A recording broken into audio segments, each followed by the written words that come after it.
Good evening. Back again for a quick recap, as is normal on our Monday show here. Um, we are, 11 weeks, 12 weeks into the season. It's um, it's been pretty exciting so far. There's been a few things um, that have happened that were, unexpected, such as Tyler Reddick dominating the beginning part of the season. Um, but other than that, jumping into Texas, it was one of the best weekends across all three series in my mind. Um, Texas went through a stretch there where the racing was terrible. It was boring. It was some of the most boring racing there was. They did some changes, and the track's coming around, and it's getting a little more worn out. It's getting a little more racy, so to speak. It's turned into one of the better ones. I was hoping. I saw some last year where it started looking better, back like it used to in the previous days. Back in the older first runnings of this was one of the best tracks on the circuit. People loved this track, but then it got bad and attendance fell. I was happy to see that NASCAR and Texas Motor Speedway announced that the grandstands were a sellout this weekend, so that's big. Having the race at the end of April, first part of May is a lot better than having it in June in the middle of the afternoon in Texas too. So that's a big help. I still wish they'd go to a night race there. The Truck Series raced at night, and I thought it was just amazing. I love night races, so take that for what it's worth. I think a lot of fans would agree that night racing is great, but understand it's a Sunday sport, and it's hard to go at night because people have work and stuff the next day a lot of times. So I get that aspect, but I do wish it would consider a night race here or there. But if it keeps racing like it did this whole weekend, then it will potentially there may be an option for Texas to get a second date. Not saying it's going to happen, not saying it's even in the talks, but there is some potential there that it could. Now, who would lose a track? I don't know. Or maybe even Texas goes back into the playoffs or the chase format now. There's just a lot of different options you can do with it. I did hear some news that Ben Kennedy, up in NASCAR's corporate, had talked about he would like to actually build the schedule out for about 4 or 5 years ahead of time, so fans have plenty of time to not just fans, but the fans more importantly have a chance to set their schedules out if they want to go to a race that's really far away. Say you're sitting here in Columbus, Ohio, and you want to go to the San Diego race or Sonoma out in California or Vegas or Phoenix. Well, that's not something you can make real quick. So it takes a lot of, planning. So if you knew exact dates years ahead of time, then you could plan your trip. So we'll see if anything comes of that. It wouldn't surprise me. Ben Kennedy's had a lot of good ideas. He's the one that kind of forefronted the whole return to Bowman Gray Stadium for the Clash and all that. So I like what Ben Kennedy brings to the table in that role. But like I said, racing was phenomenal, I thought, this whole weekend. All three races had, passes, drama, rate. It wasn't just, single file, let's ride around in a circle stuff. So with that, we'll jump into the Truck Series as soon as I can get my mouse to operate. There we go. So we'll go look at the Truck Series, and this race was, I had mentioned on my preview that you had a couple of Cup Series guys dropping down into it that would really want to keep an eye on. And it played out exactly like that. I didn't pick any of them to win because, again, I like to pick people from the actual series versus people that are dropping down in levels, I guess, so to speak. I know that sounds bad because they're different vehicles, but uh, this race had a little bit of everything. Okay, it ran its course. You had Ben Rhodes won the pole and led wire to wire the whole first stage. He led every lap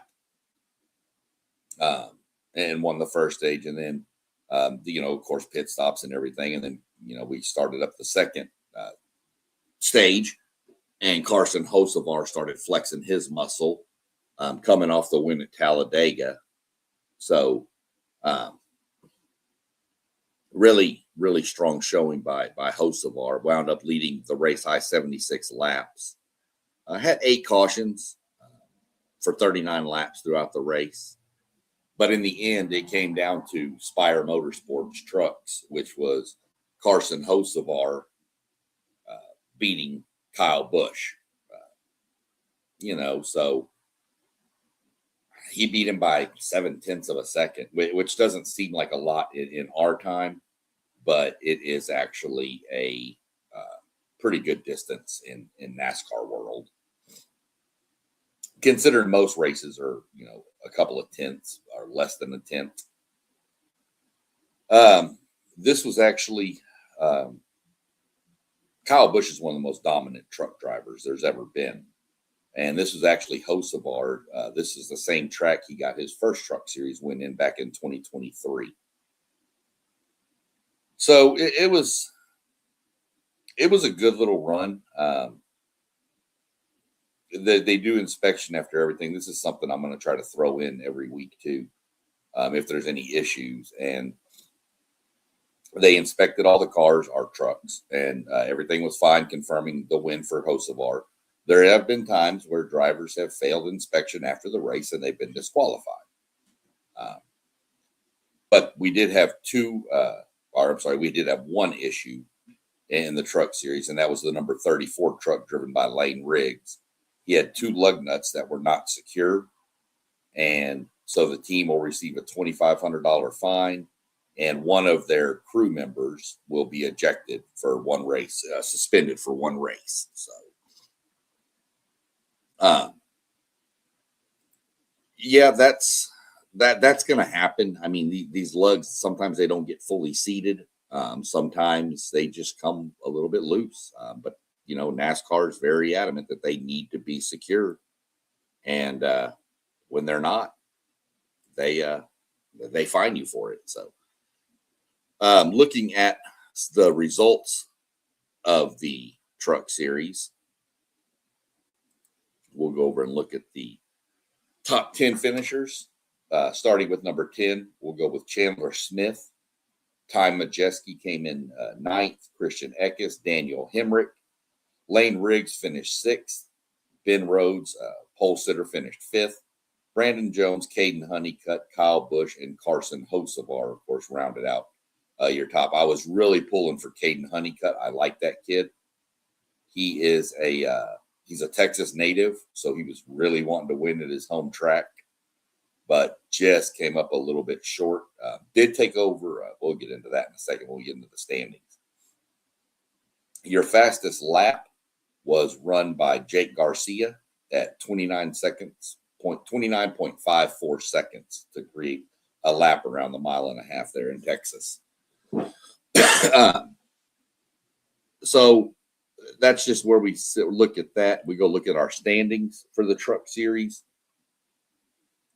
And we're going to look at, again, we're going to keep an eye on the top 10. So we'll look at the top 12. We'll go 2 below the cut line for the chase, which, you're talking, it starts after race 18, and we're 7 races in. So there's 11 races left in this before then. But sitting at 12 is Justin Haley. This is really impressive. Ram is making their return to the Truck Series this year. And to be running 12th in a first-year program is pretty impressive. we'll see if they can hold on and keep that. Be really a good boost for Ram and them to get Colleague, I believe, is the Rams here. Yeah, Colleague Racing is the to get into the chase. So they need to gain 2 spots, but they're only 8 points out, 9 points out of 10th. So plenty of time to catch up. Jake Garcia sits right there on the outside too. He's 8 points back. Your people that would begin the chase today are Stuart Friesen, Tyler Ankrum, Corey Heim. Corey Heim probably won't be eligible for the chase. There's still some discussion about this, whether he will be or won't be. So we'll see what happens because he's only running a part-time series. So we'll see. Chances are he could fall back down the list anyway, so it may not matter. But as of right now, we're going to go with he's got the 8th spot. Obviously, if he is not eligible, then Jake Garcia would move up and Justin Haley would be out and Daniel Hemrick would be right behind. So we'll keep an eye on that as we get closer to the end of the season here, the regular season. Ty Majeski in 7th, Christian Eckes, Ben Rhodes, Gio Ruggiero, Lane Riggs, Chandler Smith, and of course the aforementioned Caden Honeycutt is 14 points ahead of Chandler Smith. This is the first time Chandler Smith, I think, has been out of the points lead since the beginning of the season. So you can still, there's a long way to go. So we're just going to have to monitor it and see where we go from there with that. So that was your standings for the truck series. We'll see if we got any questions or comments. Nothing right now. We'll check back on that after this. Next, we're going to jump over to the O'Reilly series. And this one started crazy. Last week's winner, Corey Day, crashed into the wall on lap 1. So it was like, well, okay, we're in for all kinds of craziness. Didn't really. Excuse me. Drink real quick. So Kyle Larson led 93 laps in this race. Justin Allgaier won the first stage. He led every lap in the first stage, kind of a recurring theme you'll notice in here. And then Connor Zilich won stage 2. He was actually in the mix, and I thought he was going to be in for a very good day, but wound up having a flat tire in the final stage and had to kind of come in and pit to change the tire and lost all of his track position and wound up finishing 21st. So, but Larson kind of took the lead. And again, I told you 0.7 seconds was the difference in the truck series. In this series, it was 0.29. So roughly 0.3 of a second. So you see how much closer it would be. And Larson didn't even really think he was going to win. He even said he was faster than me. He just, Justin just couldn't get the right move. Kyle Larson's one of the best. I'm sorry, he is. At anything he drives. Hasn't won yet this year on the Cup Series, but I would never. Kyle Larson's one of those bet against him at your own risk in anything he's driving. So remember, he jumped into an Indy car 2 years ago for the first time after doing practice and qualifying and was actually leading the Indy 500 for a little bit. I think he led like 1 or 2 laps. He didn't lead for a long time, but to still be up there and do it, and he was running 5th a lot. So he's just that good of a driver, but he's also really good at using his mirrors to block people. And he knew where Allgaier was going to go. And so he started, again, you'll hear me say it, he put the air car in front of him and put all the dirty air on the front of the 7 car for Allgaier. And it pushes you back. It's the way these cars work. Clean air on the front of the car is king, and dirty air coming off the top of the car onto the car behind it is not. Places it doesn't really matter, your speedways, Daytona, Talladega, where the cars are nose to tail anyway. So, but he was good. Allgaier, I thought Allgaier was going to get him, but he couldn't get there.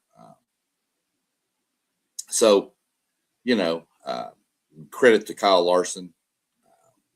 We had 7 cautions. I thought we were going to have more after having 1 on the first lap, but we only had 7 for 36 laps. But we did have the Dash for Cash, the final installment in the O'Reilly series. So that's over now. And Brent Cruz won the 100,000 for finishing highest of the 4 drivers.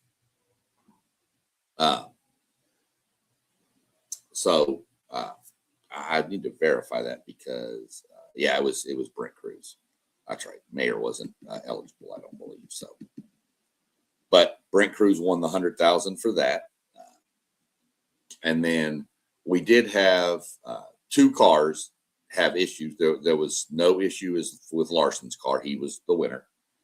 The number 9 Chevrolet of Carson Kvapil and the 26 Toyota for Dean Thompson each had 1 unsecured lug nut in a check. And what they will do is, because it was 1, they lose pit selection next weekend. So that makes a big difference in a race. Pit selection is pretty big, and I'll get more into that with the Cup Series when we talk about that here in a second, because yeah, that was interesting in the Cup race on Sunday. So we'll look at that real quick. Well, let's go take a look at our standings for our O'Reilly series. And we'll get over here, go to standings.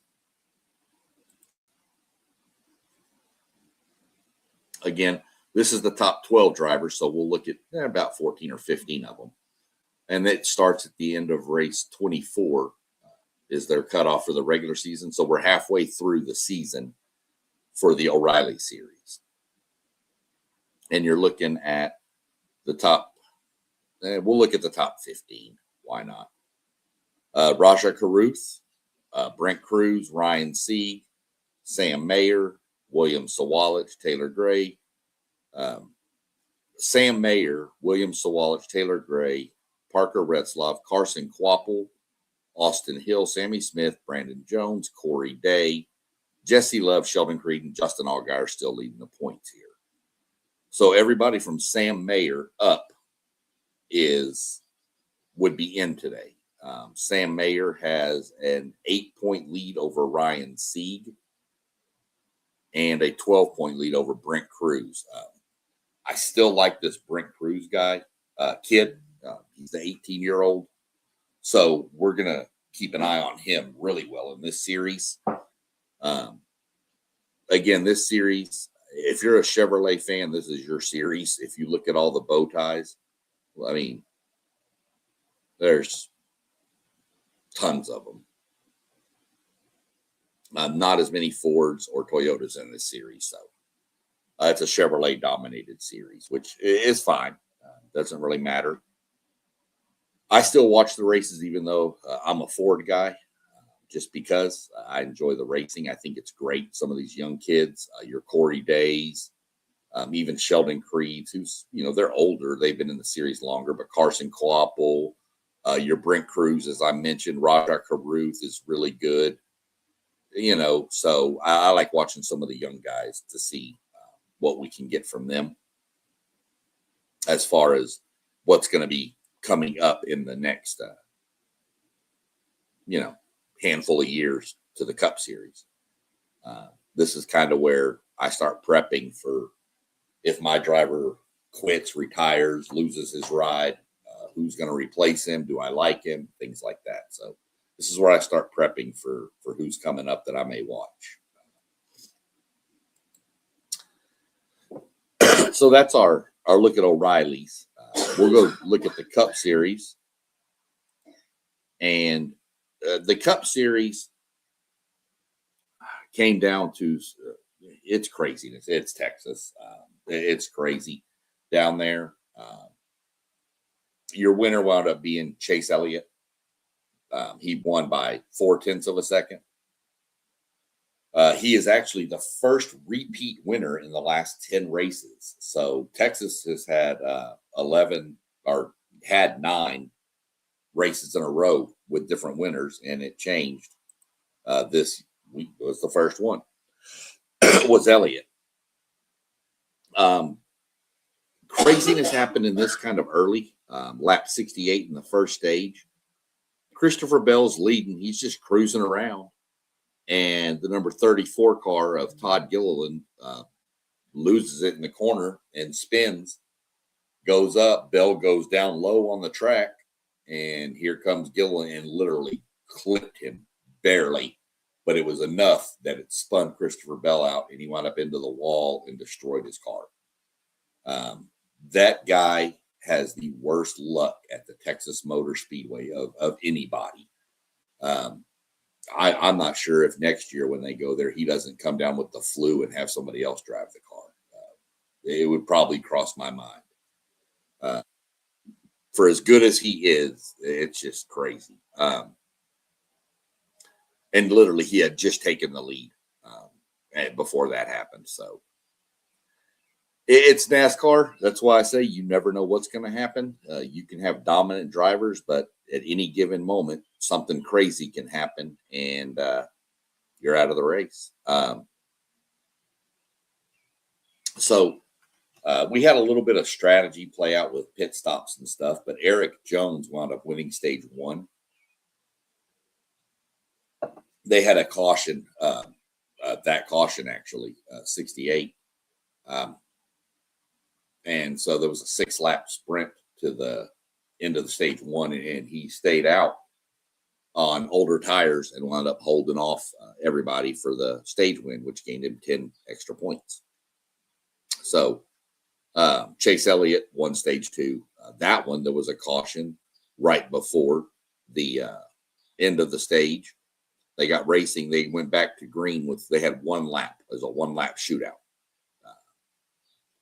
Pretty crazy. A lot of jockeying for position on it. Nobody wrecked, which was kind of shocking. I really thought we'd have a wreck or 2 there, but we didn't. That was at lap 165 when Elliott took that.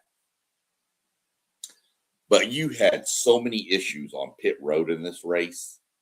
At the beginning, you had Chase Briscoe was trying to get out of his pit, and Kyle Larson's coming in, and they made contact. Briscoe had to back up to leave his pit, which of course cost him time. You had an incident on the pit stop on lap 94. Cole Custer slowed down, pretty much stopped on pit road so Ty Gibbs could exit, and then he would go into his pit stall. Well, Joey Logano was, looking at cars around and trying to, get down pit road and monitor his speed. Never saw Cole Custer stop and just plowed into him and ripped the whole left front fender of Logano's Mustang off. It literally looked like you just took a Sawzall and just cut, or a can opener and just opened it up. It was crazy looking, but tons of incidents on pit road. Ryan Blaney, again, one of the fastest cars, charged from the back to the front. Gets on pit road, more issues. Now, I will say they did make pit crew changes on that team a couple weeks ago, and they seem to be doing better. This instance wasn't the pit crew. This was actually Blaney. When he went to leave, he apparently had it stuck in the wrong gear and stalled the car out twice. 3 times, actually. He had to refire it 3 times. So, and he acknowledged, he came on the radio and said that was his fault. That was early in the race, but when you're back in traffic, it's hard to come back from that over and over and over. But he did his best, still secured a top 10 out of it. So, Blaney doing Blaney things. Let me go to the back and drive to the front 3 or 4 times. I swear, I need to go look up the exact numbers, but I guarantee you he's passed probably double the amount of cars of anybody else throughout the whole season. If the highest person has passed 100 cars, he's passed at least 200.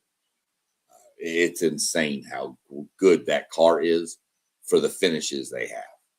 Top 10s are good, but if they would eliminate the pit issues, that team would probably be second in the points. Maybe, I mean, they're only fourth, but they could be second. They could be right on the heels of Tyler Reddick. They could have won 3 or 4 races by now. So a lot of work to do. But again, well, we've got a pretty good distance to go in the regular season. So just a quick note, we'll probably go back on either Wednesday about the same time, 6 p.m. with our preview. This will be a pretty short preview, I believe, unless we get some people joining me like last week. With we're going to the Finger Lake region, as I like to say it is, in New York, and Watkins Glen for some road course racing. So everybody that says, oh, all you do is turn left, tune in on Friday, Saturday, and Sunday, actually. All 3 series will be racing up at Watkins Glen, turning left and right. You'll get there's 4 races actually this weekend. The Arca Menard series is going to race, but they race at 1:30 on Friday afternoon. The Truck series will race at, I think, 4:30, and then the O'Reilly series will race at 4 p.m. Eastern on Saturday, and on Mother's Day, the Cup series will race at 3 p.m. They don't always race on Mother's Day, but the way the schedule falls this year, they do. So some years this is their off week, but not quite this week. And I'm turning purple again. I love it. I really need to figure out why I keep turning purple. So we'll jump through this real quick. Go do the let's look at the results real quick. And we'll start down. We're going to run through all the Cup series like we normally do. Christopher Bell obviously was last. Joey Logano, due to the incident on pit road, was 37th. Ty Gibbs had a wreck later in the race, knocked him out. Some contact with Ryan Preece. It was kind of one of those there. Ryan Preece made the comment, I'm going to race you like you raced me. So apparently there was something going on. Didn't see the whole incident, but that's coming out of Ryan Preece. Larson finished 34th. Chad Fincham, Todd Gillen, Corey Heim, Cody Ware. There's Josh Berry. Hey, at least he was in the top 30 this week. 29th. Noah Gregson, 28th. Michael McDowell. Ross Chastain. There's something not right with this Trackhouse team right now. Don't know exactly what it is, but they're struggling pretty good here. Allmendinger, Gil, there's Briscoe. He had that incident with Larson that kind of hurt him. Zane Smith, Nemechek, Kyle Busch, Hunter Nemechek had an incident at the end of the race on the white flag lap. Some people say Kyle Busch was in the wrong. I'd have to go back and rewatch the whole incident to see what happened. Apparently, from what I gather, Nemechek kind of moved in front of him, and Kyle Busch didn't like it and kind of paid it back. So we'll just kind of leave it at that. Ricky Stenhouse, Austin Dillon, Shane Van Gisbergen. Better watch him and the Connor Zillich, who finished 16th. Watch those two hardcore next week. I predict one of those two will win Watkins Glen. Austin Cindric, pretty good run for him. Ryan Preece, Brad Keselowski, good 13th. Eric Jones, who had a stage victory. Riley Herbst. There's Blaney. Bubba Wallace is just kind of cruising along there. He finished 9th. Byron 8th. Hocevar 7th, last week's winner. Daniel Suarez, great run for Suarez, coming in 6th. Chris Buescher, really hoped he would have won too. Another Texas native, but couldn't get it done. Reddick, Bowman, Hamlin, and Elliott. Really good run by Alex Bowman. Good to see him coming back after dealing with vertigo for a few. We'll go look at the standings. Not much has changed at the top. Tyler Reddick, Denny Hamlin still 1-2. We take 16 drivers to the chase in this, and it begins after race 26. You can see we've done 11 starts, so we have 15 more races to go. So plenty of time for people, even people way down here, some of them anyway. There's still a chance if you can get hot and make a run. So we'll go look at the top 20. That's where I like to look. So AJ Allmendinger would be in 20th, Van Gisbergen 19th. Like I said, he's holding on, which is what he needed to do. Now we're getting to some road courses. He can fly up these rankings pretty quick here. So we'll see what happens with him. Chastain still in 18th. Logano fell back 2 spots. He was in, now he's out. Chase Briscoe moved in. Austin Cindric.